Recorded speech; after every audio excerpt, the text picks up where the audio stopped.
Today's episode is with my friend, a gospel queen, a counselor, a pastor, a podcaster, a mother, and a wife who I have looked up to for over a decade now, Miss Janice Gaines. She is the best kind of life coach. I am so excited for y'all to learn from her and love her like I do. So let's get to my girl, Janice Gaines. Oh my gosh, you guys, I am so excited to share with you this person sitting across from me. Her name is Janice Gaines, and she is an angel walking the earth. You're sweet. We met, Lord, 2000. What year was that? 9, 8. I was about to say, it must have Was been. it at Cece's house or were y'all at? It was at Cece's house. I want to say 2000, maybe 10. Yeah, it was 10. Yeah. Man, over a decade. A decade. Girl. A decade. And we've done different churches, different lives, you know, but like always, we always circle back and always find each other. Yes. And it's always pleasant and lovely. You know what I mean? It's always a gift. It's always a gift. Yes. So y'all have heard me talk about when Russ and I did a discipleship program that rocked our worlds, changed our life. We did that together, and that's where we met. That's right. What an interesting, like when I think back, what an interesting experience. Yes. Like I thought about it with the whole revivals going on at, what university was that again? Oh man, I cannot remember. Asbury? Perhaps. Whatever. Something important. close, yeah. Something. And I was like, we basically had that. Yes. At Cece's house. At Cece's house. Pretty much. If y'all know, like multi-Grammy platinum Cece Winans exactly hosted a bunch of strangers, essentially. For me, I didn't know her. My brother was friends with her son and just hosted all these people to like come in and experience a move of God, and we all did.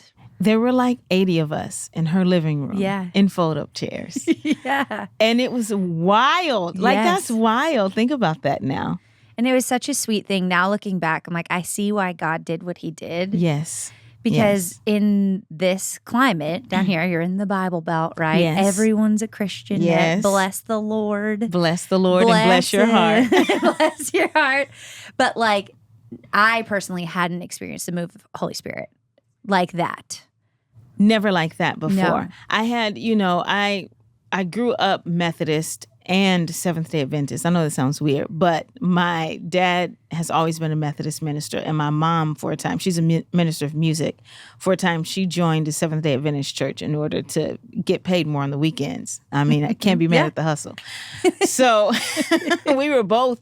And then at some point, I sang in this community choir in Memphis where everybody else was Church of God in Christ. So I had experienced the Holy Spirit, but not in such a concentrated and take all of the weirdness out of it way. Yes. You know? It was so pure. It was very pure. It was so pure. And I was always kind of like, I believe this stuff. I mean, I grew up Presbyterian.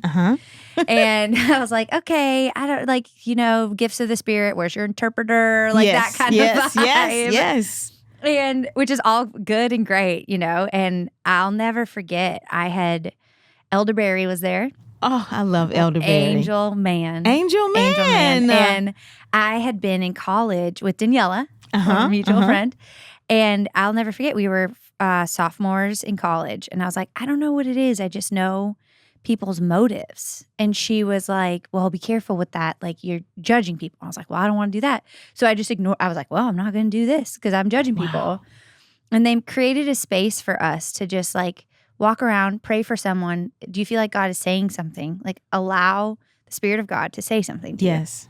And just say it. And it was a safe place to practice. It was like, hey, if it doesn't register, don't receive it, don't take it. It was like this safe place. And he walked up to me and was like, this was the first person that I had this experience with. And he goes, well, God just showed me that you know people's motives. Wow. And he was like, without a shadow of a doubt, good from evil. And he goes, but you've stopped using it because you're afraid you're judging people. And I was like, chills. What? Kailey. Like, wait, what? And he goes, stop apologizing for it. God has given you that for your ministry and your calling. Oh, my word. And I was like, okay, all right. Like, and in that moment, I was like, oh, this is real. And And even still to date, when I still feel, I'm like, oh, that's a pretty judgmental thing to think or feel. And I do constantly check myself, obviously, as you should. But a lot of times it is like, oh, wow, God, you were protecting us from this or that, or these were our people and these were not. And yeah, you absolutely need that. Yeah, you do. And now I'm like, oh, I was going to marry someone who a lot of people around us are going to have impure motives. That's right. I was just thinking that, like, you absolutely needed that for your family. Yeah. Wow. Crazy. And the Lord prepared you a decade in advance. Yeah. A decade. And Russell and I were actually broken up when I did the very first one at CC's. There was multiple. We all went back and Russell went through it too. But like the OG crew was only like 30-something people, wasn't it? Yeah. And I kept bringing friends. They're like, no, this is invite only. And I was like, nope. I was like, they're with me. My life was changed. They're coming. I remember that because I just remember after the 80 of us in the living room and the people getting baptized in CC's pool at the end, it's like, we've got to move this to another place, guys, because every time we would go through it, because we went through it another time too, and I brought family, I'm like, you guys have got to come see this because this is amazing.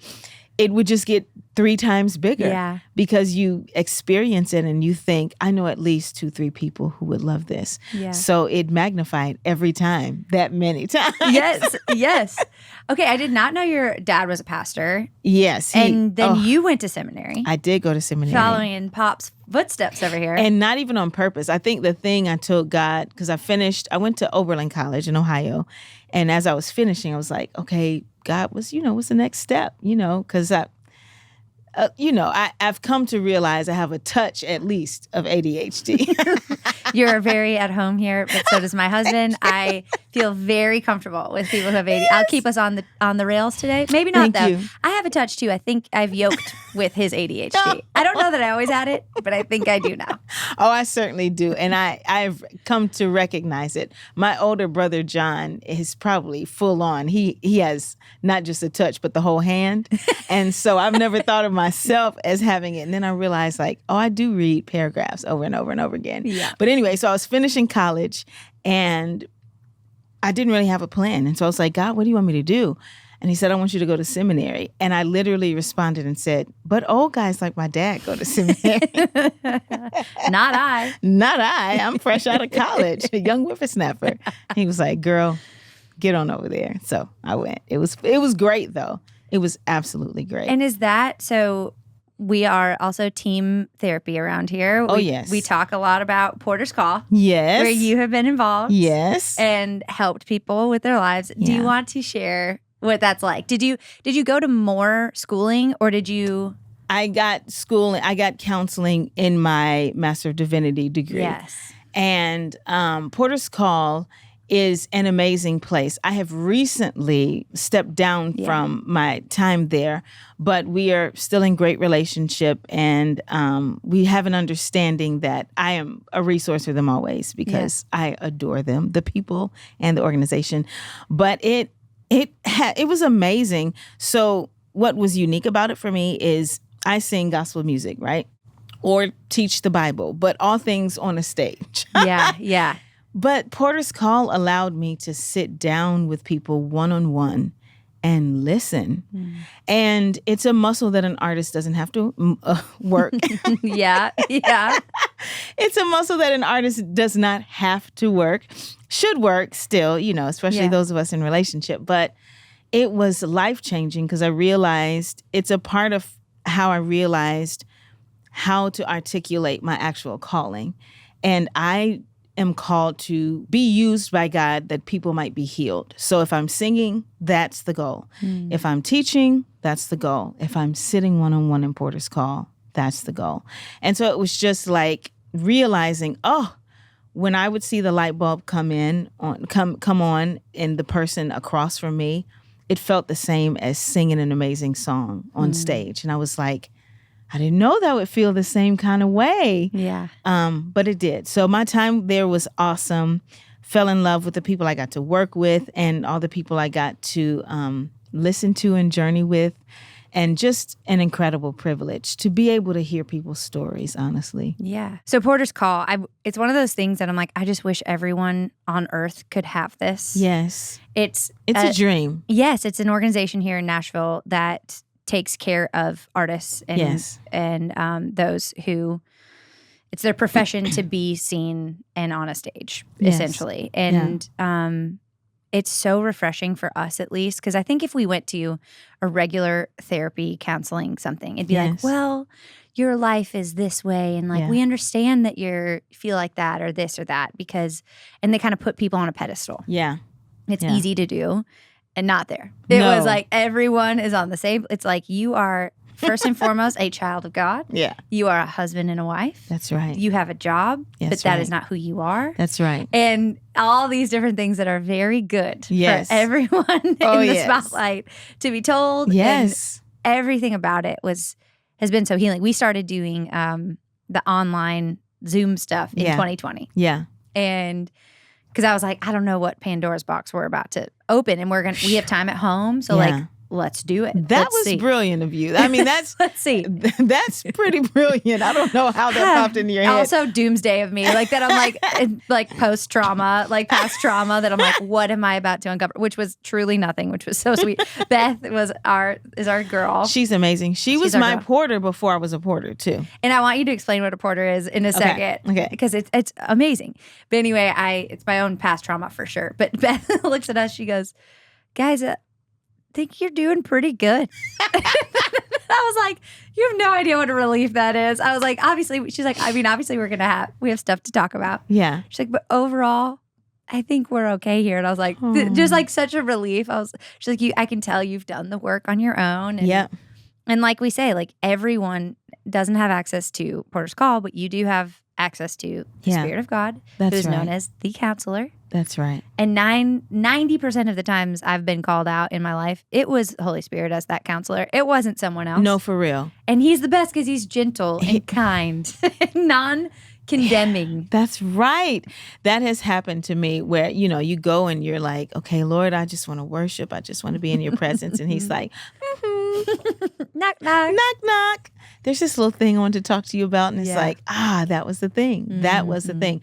But I will say that one of the things that makes Porter's Call really unique to me is just how well they understand the industry so that they can speak to things based on what the artist is going through and the loved one of the artist. You know what I'm saying? Like, that's what makes it unique. So whoever's listening, maybe you don't have a Porter's Call, but Porter's Call is also, uniquely tuned in to the recording, the industry of making music. And so if you need counseling, you can still find a good counselor out there. But Porter's Call is, it's been amazing. They've been in my life for, I want to say 8 or 9 years. Yeah, 8 or 9 years, because Beth was my porter. Yeah. And a porter is someone, it's in the ancient monastic tradition where a porter would greet you at the door and help you along your journey. Like travelers would be traveling, they knew they could stop there and be taken care of. So hospitality is important with Porter's Call, which is why you walk in and it's beautiful. Yeah. And there are snacks. and everybody's kind with a smile. And so it is counseling, but because of the unique nature of a recording artist's life, we often can't operate with a Tennessee licensure, right? Because sometimes a porter will come get coffee with you, which you couldn't do really as a counselor. So that's what makes Porter's Call unique, is that they have found a space to operate within that they are still held accountable, but it's really tailored to the life of a recording artist and their families. Yeah, and when Beth was explaining a porter to me, she was like, they also gave people directions. That's right. And which I really appreciate. I think I'd get annoyed sitting in a counseling session that was like, and how did that make you feel? And what does that make you think about yourself? And and I'm like, just tell me what you already know. Like, and I think. Am I codependent? Can we just cut to the chase here? So I really appreciate things are just so much quicker. And it is a nonprofit, which is also really important to state. So it's a nonprofit, so it's donation, right? Is it nonprofit? Yeah, it's donation based. Yeah. So they can help artists who don't have the money to go. That's right. And it's free to everybody. Yeah. So in that space, I'm like, wow, they're not wasting our time trying to make more money. No. And that, which is really important for people who, have to trade vulnerability for money, which is what a recording artist does, or any kind of artist. They have to trade vulnerability for money. And so it's like, let's not make that exchange here, because that's going to shut you down or cause you to perform. Yeah. And neither of those things will get you where you want to go. I would love for you to give us, like, if say someone can't afford therapy or just the most basic tools that you have found that, like, on just a daily level that you find yourself using. Yes. I would say, well, one, prayer, because you're going to take this into prayer time. And when I say prayer time, I don't mean like some oogly boogly weird thing, right? It doesn't have to be that. Prayer is conversation with the Lord. And so go into conversation with the Lord however you would go into conversation with the person that you're most comfortable with. I would say that first. But one of the things I do, even like today, yesterday, all day, is I consider the memories that are popping up. Like that are circling in my mind, right? If something is bothering me or I'm feeling like, oh, there's something stirring. You know what I mean? Yeah. Like when you feel like I'm not just at peace. Not that I never have peace, but there's some things to deal with. I consider the memories that circle in my head and heart, the things that keep coming up that I'm remembering in the last weeks or months or whatever. And it's usually those memories that the Lord is like, hey, let's talk about that, or let's talk about a piece of that. Because some people have gone to counseling and they think, oh, I've dealt with that. But then they're like, wait a minute, this memory of this event keeps coming up. And you just take that into prayer and say, Lord, what about this memory do you want to talk about? What am I missing? Where am I unhealed? Where have I not forgiven? Where am I hurt? Where am I receiving a message that's not in line with what you would tell me? And that's usually where I go personally, and where I would have somebody go. Like if you're not in counseling, think about the memories that are top 5 memories in your mind right now. And those are usually the ones that you're probably operating out of and you don't realize it. Ooh. Does that make sense? Yeah. Explain.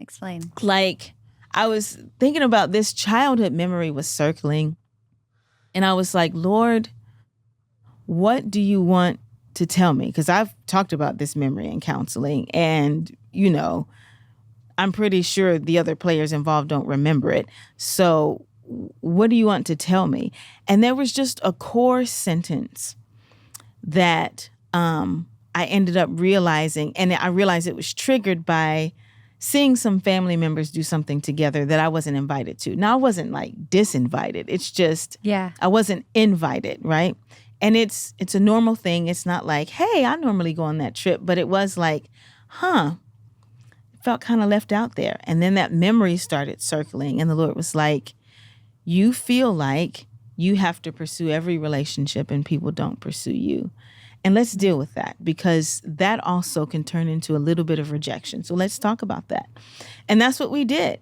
And that's what I mean, is that this particular memory was just me not being cared for in a way that kids should be cared for, and me not being looked out for, and kind of just being left on my own. And I realized the sentence was, oh, you're not valuable enough to pursue. You're not valuable enough to really be mindful of. And I thought, I didn't know that was circling in my head and heart. You know what I'm saying? And so that's what I mean by check out the memory, take it into prayer, and see what's there. Because it's like, oh, have I been extra offendable lately? Right? Just because that thing is circling. And so that's how we dealt with it. Hey, y'all, I want to interrupt this conversation real quick to share with you about one of our awesome sponsors, Modern Fertility.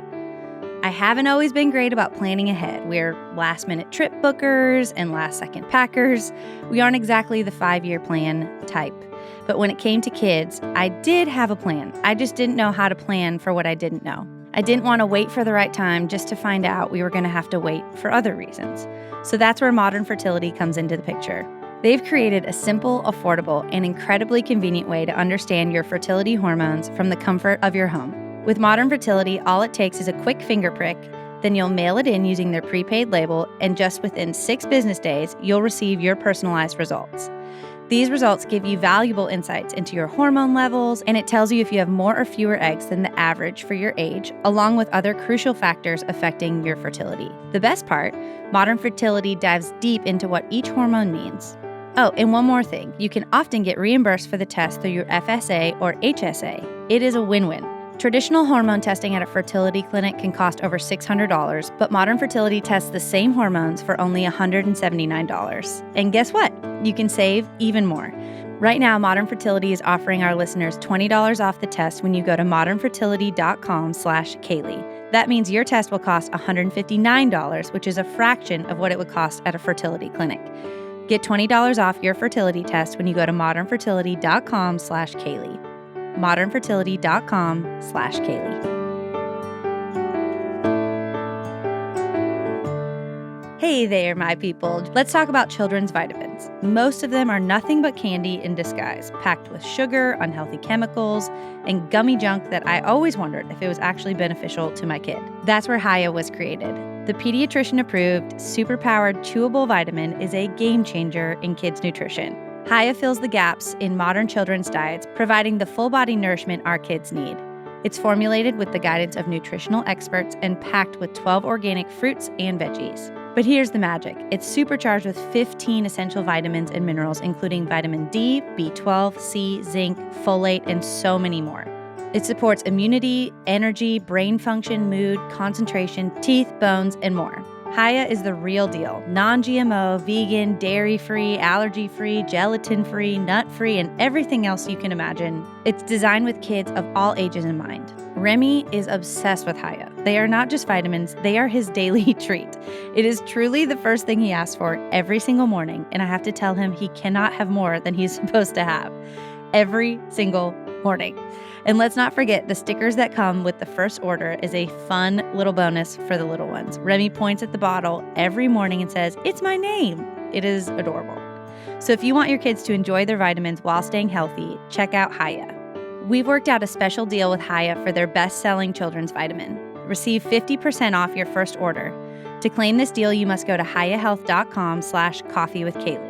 This deal is not available on their regular website, so go to Hiya, HIYAHEALTH.com/coffeewithkailey and get your kids the full body nourishment they need to grow into healthy adults.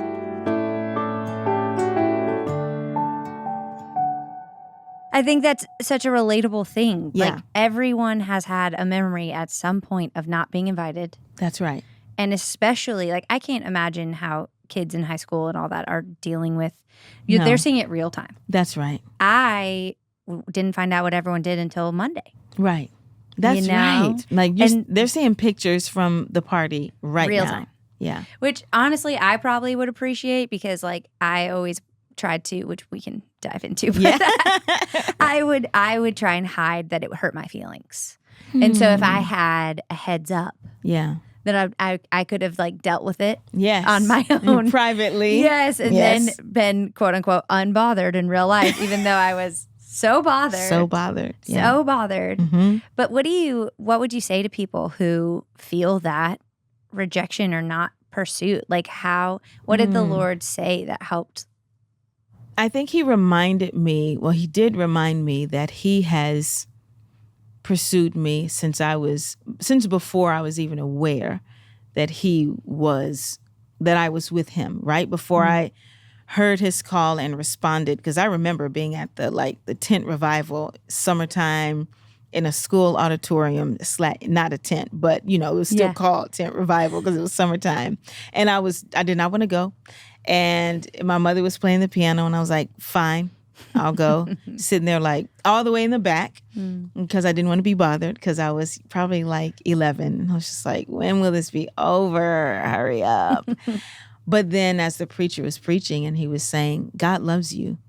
He loves you and he wants to be in a relationship with you. And if you want to be in a relationship with him too, come on down. And I mean, I don't even remember walking. I felt like I floated like a video game character from the 90s. You know what I mean? Like, because now they walk and run and do other things. But when I was playing Super Nintendo, they floated, you know?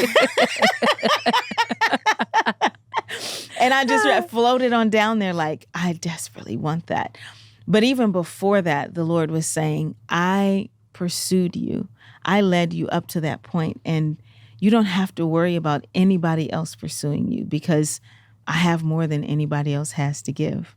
I've got more love. I've got more grace. I've got more mercy. I've got more of everything. And your options on earth are always going to be limited and imperfect. Every person is going to be limited and imperfect. But if you rely on me to pursue you, if you rely on my love, you will not be disappointed. Oh, and then that just gives people the grace to be imperfect and mess up. And a lot of people, we've had the same friend groups. You know, we've all had the same friends for now 10-something years. No new friends. Yeah. It's like, but because, like, I'm not saying we're great friends or they're the best friends ever. I mean, they are. Yeah. Honestly, you've got a pretty great friend Yeah, girl. they're pretty great. But, like, overall, no one's perfect. We've all messed up. Yeah. But we all have the grace for it. And I think it was maybe Bill Johnson. Someone was talking about how they're like, I can afford it. Someone was rude to them in line. Was it Bill Johnson? Do you know this story? I don't, but that sounds so good. And someone was rude to them, and the people with them was like, are you going to like take that, essentially? And he goes, I can afford it. And it was whatever you're full of is what the overflow when someone bumps into you, right? Like if you're a full pitcher of whatever it is, if it's grace, that's right. Grace will splash out. That's right. And if it is bitterness will splash out. That's right. And he was like, I can afford it. That's right. I know I'm loved. I know this line has no dictation of who I am, my value, my worth, how long I'm here. Does not matter. That's right. You know, and it was like, I can afford it. And that rocked me. And I carry it always. Yes. You do have to explain it because people are like, what do you mean you can afford it? You're like, what? Yes. But you can. You can. I am curious your take on hard relationships. Yeah. And I've said if you are in a toxic relationship or you're in a relationship where they apologize and then continue to do the same thing. Obviously, like, we're not talking marriage here. We're talking like friendships or, you know, or long-term dating or something. How do you, I'm like, seek counsel, get a counselor. We have one here. So what would you say in really hard relationships? When do you move on?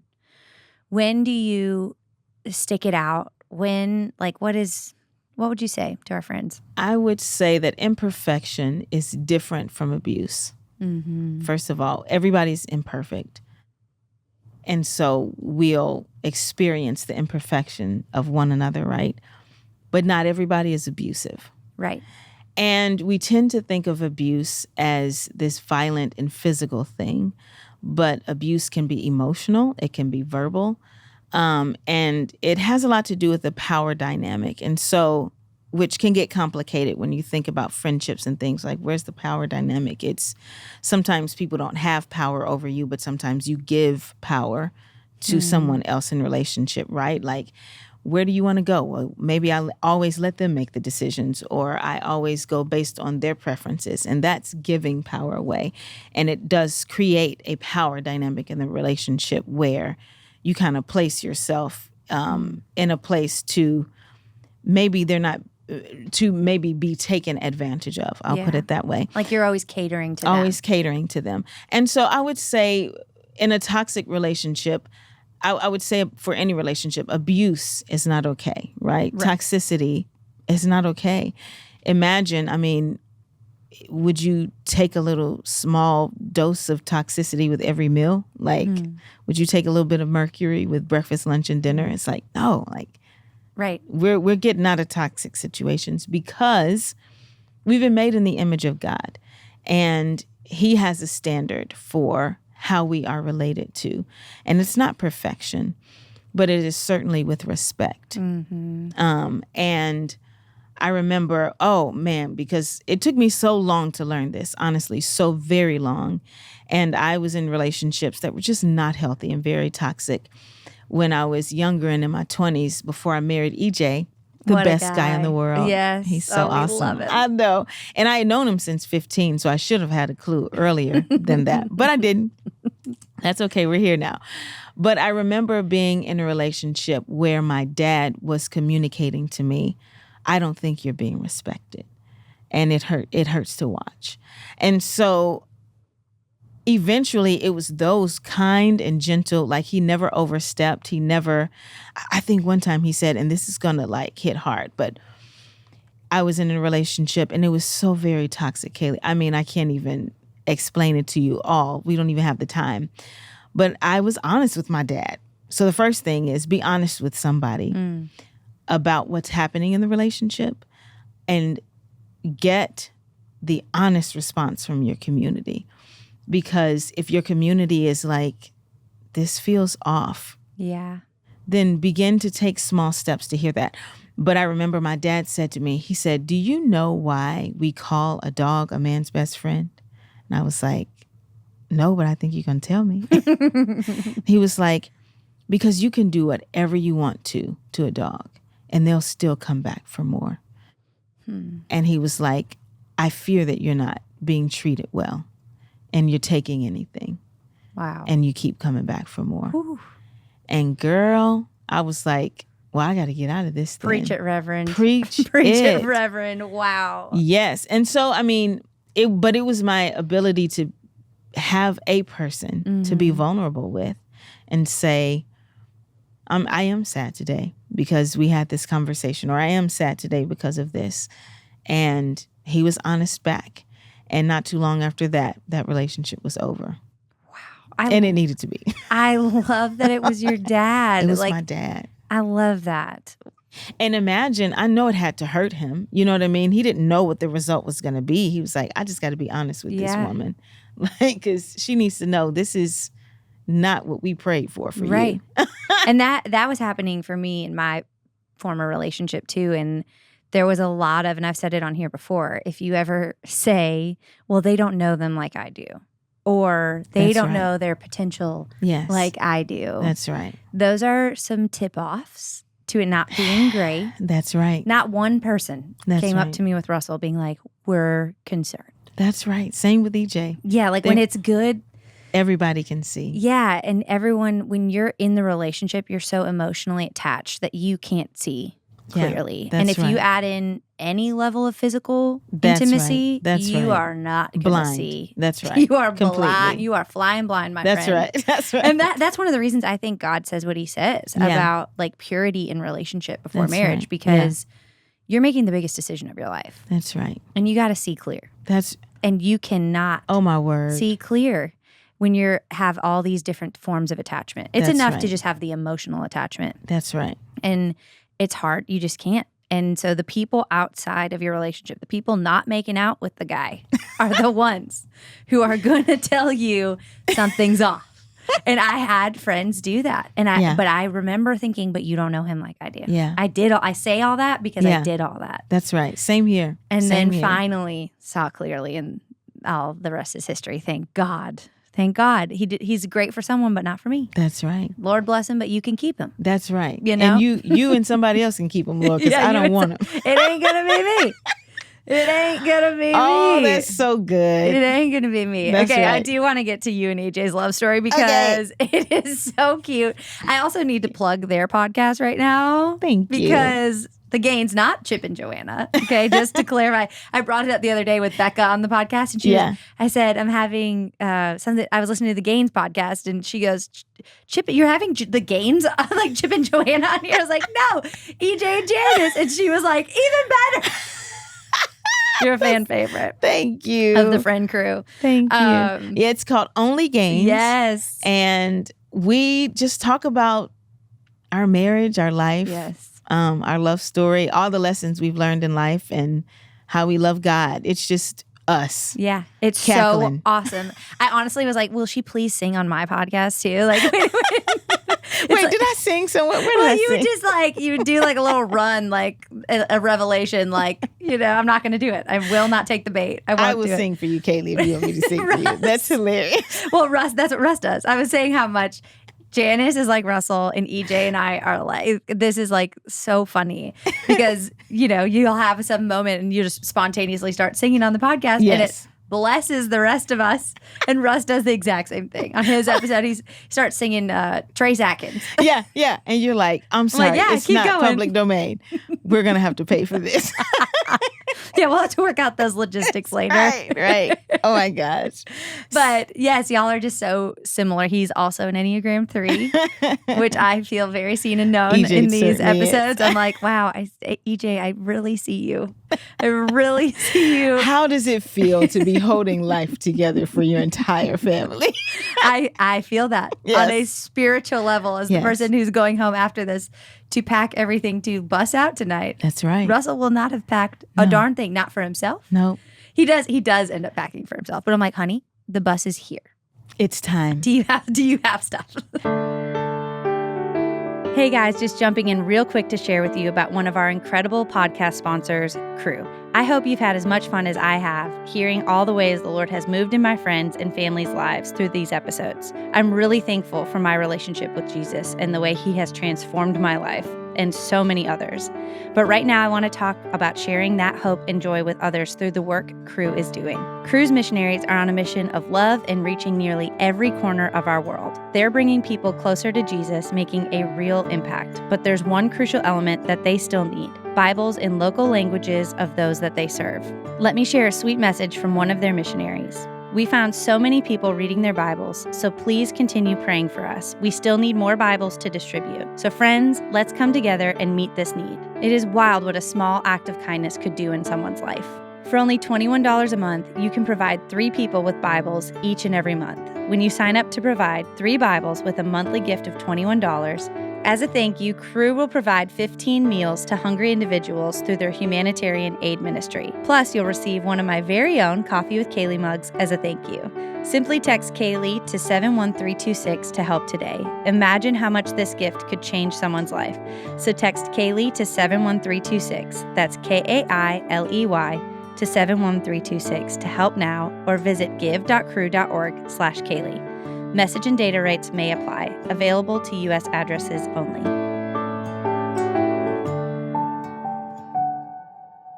I have come to realize, and Russell is so, he's such a healthy version of himself that oftentimes when you find this combo where it's the woman who's got it together and keeping everything together and the guy who's like fly by the seat of their pants, like sometimes that creates friction. Because I tell EJ all the time, like, I'm happy to do anything you tell me to do because I know it's probably going to be the right thing to do. Yeah. But I don't know many men who are cool with like listening to their wives like, you should do this. So I love that you guys works.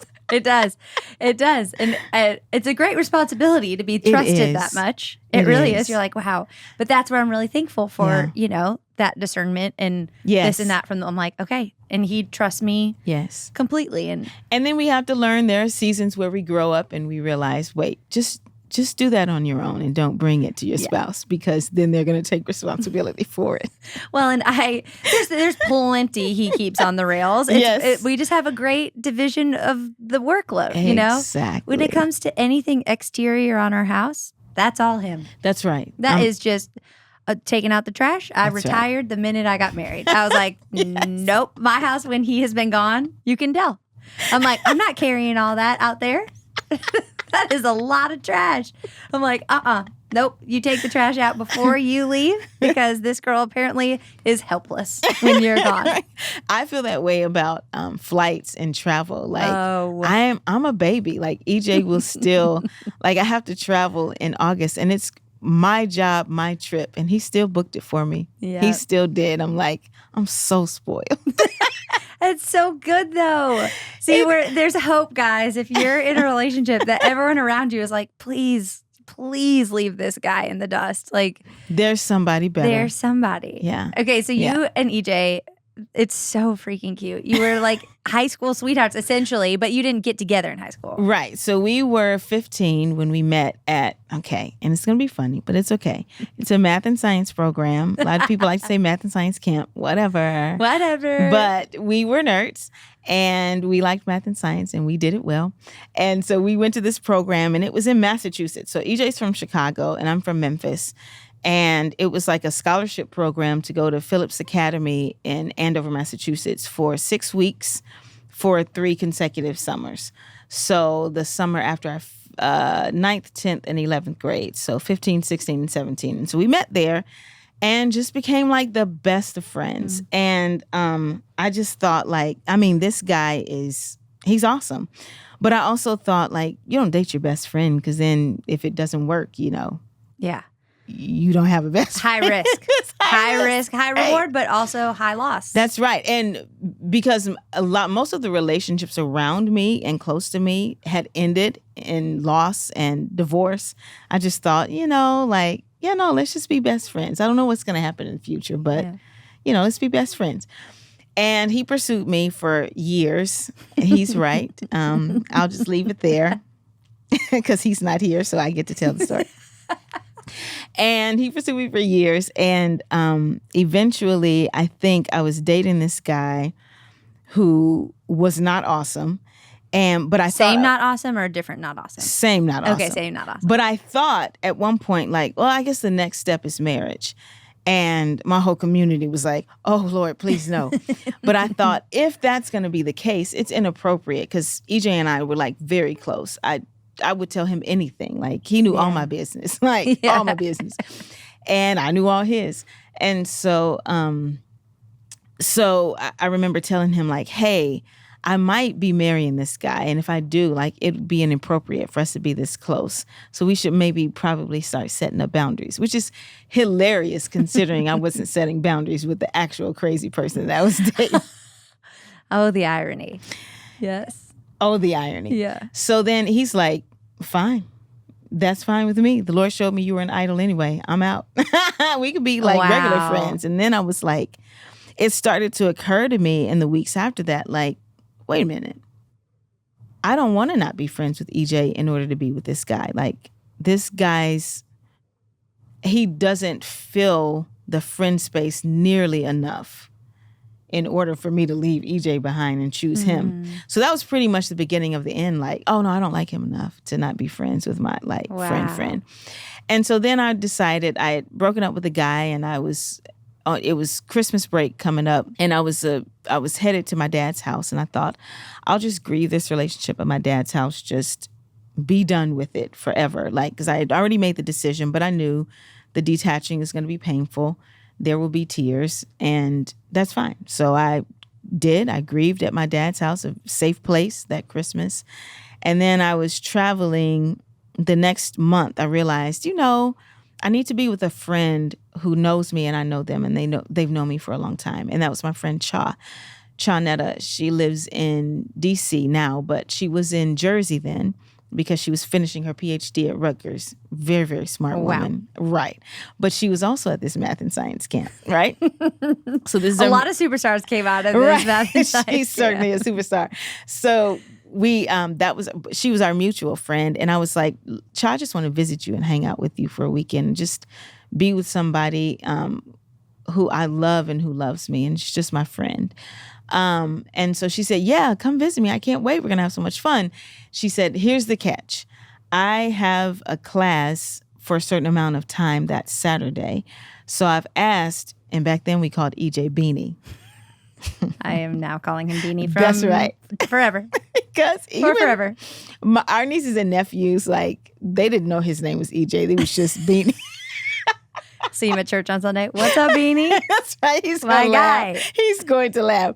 So she was like, Beanie has to I have class, so can Beanie pick you up from the airport? And can you hang out with him Saturday morning until dinner time? You guys will meet me in the city in Manhattan and we'll trade off there and then I'll take you back to Jersey with me. And I was like, totally fine. Well, Beanie came to pick me up from the airport and it was just all the butterflies all over again for both of us. We spent the entire day together. It was the best day forever.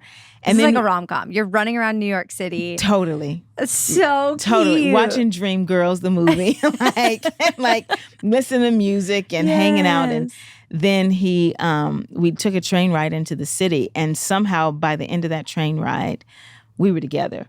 But we knew we couldn't tell Chai yet, because she was like, I'm tired of y'all back and forth. And so, you know what? So we were like, we'll just keep it a secret for now and see what the Lord is doing. But pretty much by the end of that train ride, we were together. And so that was in January. And by April, I was visiting him in New York and thinking about moving there, because we knew right away, this is like forever. So let's just think about how we do forever. And so then I moved to New York and lived in a janky studio apartment for a while till we got married, and then we moved somewhere together. So sweet. Yeah. Like, and how long were you in New York married? I want to say married maybe a year, because I was there for a whole year teaching before we were married, and then we were there for another year. It was crazy. I love that you said he was like, yeah, the Lord told me you were an idol anyway. And yes. I think that's true. Like I'm like hearing you say that. I'm like, I definitely had that with Russell because I had felt like the Lord told me it was him. Yep. Before he was aware. That's right. And we ended up breaking up. That's right. And you're like, wait a minute. Yeah. And I was like, wait a second. And that's when we met and became friends, when Russell and I were broken up. Yep. An idol can be something good. An idol can be something good. It's just in its improper place. That's right. And I had put him above everything. I was making sacrifices for friendships and all these different things to make it work, because I think I could feel him slip. And I was like, right before we broke up especially, I was like, he's checked out. And then I almost grabbed harder, and that just like squeezed him right out of my hands. That's right. You know? And in that time, that's when the Lord was like, do you need to hear it from him or do you need to hear it from me? And I was like, just from you. And I just like let it go. And I was like, I just want your best for me. If it's not him, I do want you to take it. I really mean that. That's right. It was actually a woman at the church we were at the time. Yeah. Prayed over me, and she said, I see a door in front of you closing. And I knew it was Russell. But I also knew that the Lord had shown me it was him. So I was like, that doesn't make any sense. And she said, but there's a door behind you that is opening that you need to walk through. And I knew it was something with like ministry and the Lord. Wow. And I was like, okay. And she said, the Lord is holding the first door shut.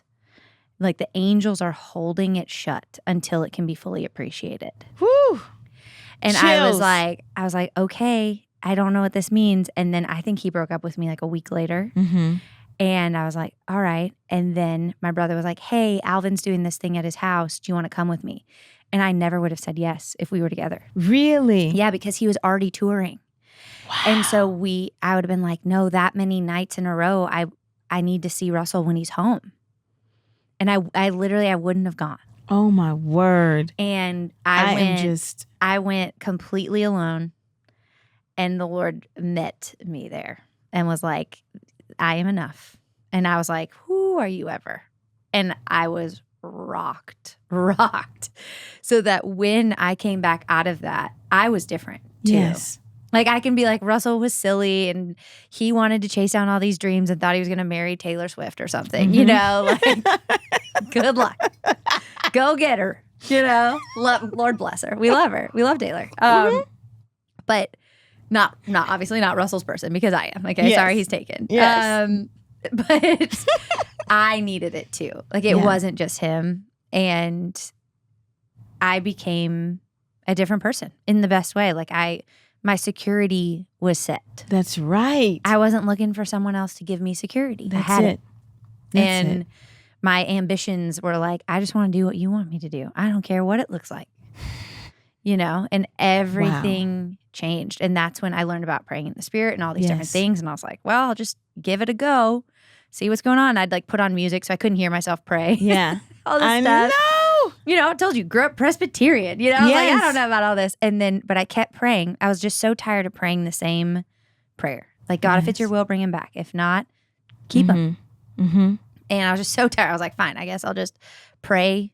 Just pray. I'll just let out utterances that nothing makes any sense. And I was like, sure, I'll go for it. We'll see. And I woke myself up doing it in my sleep one night.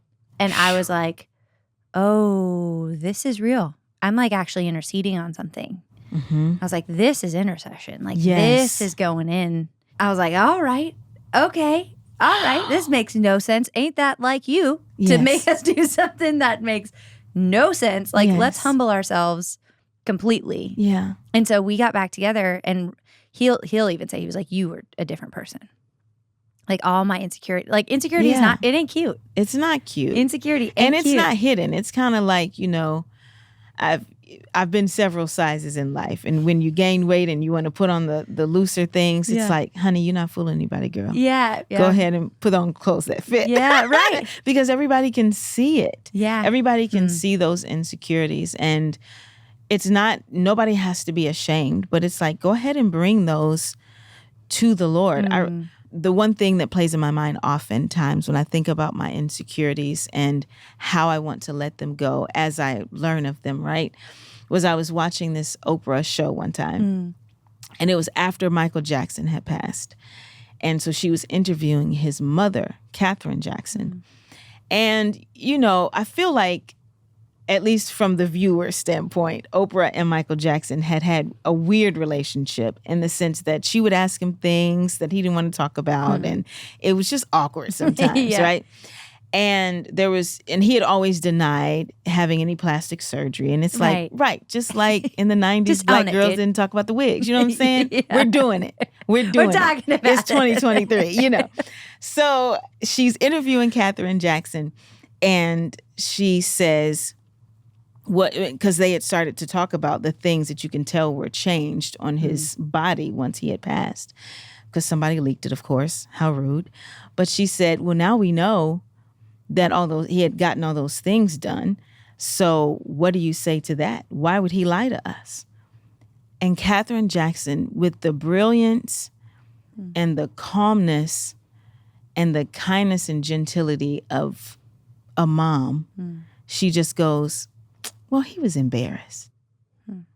And it took all of the venom, any potential venom, out of the moment. Because it's like, we all know what that feels like. At the end of the day, we all know what it feels like to be embarrassed. We all know what it feels like to worry if we're being accepted, to feel like we don't belong.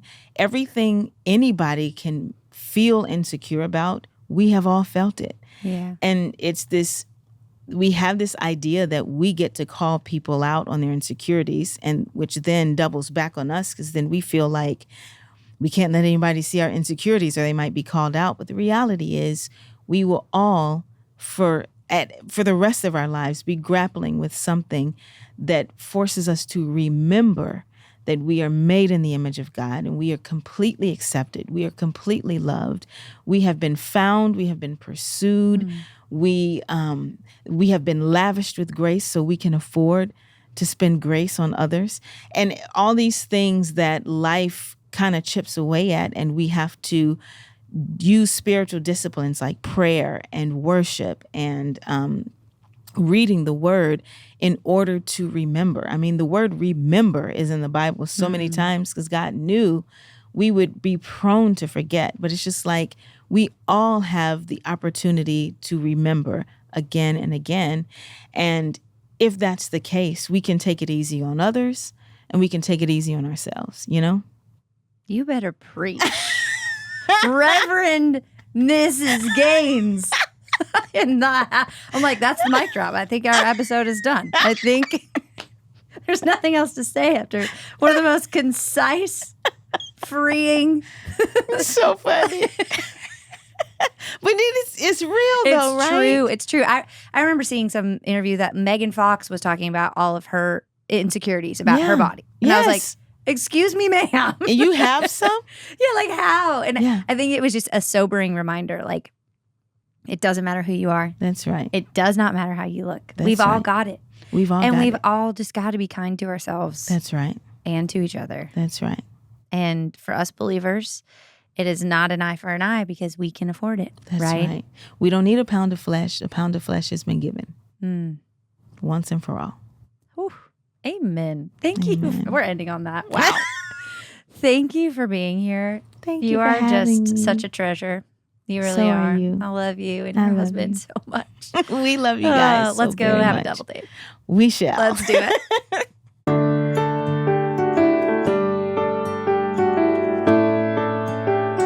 Janice Gaines, everybody. What a gift that woman is. If you loved learning from her like I do, go ahead and listen to her podcast with her husband, EJ, called Only Gaines. Next week, we have one of my besties, McKenna, on the podcast. She is newly engaged, and her story of waiting for God's person for her is just so wonderful, and I cannot wait for y'all to hear all the sweet wisdom that this girl has got. So we'll talk to you next week.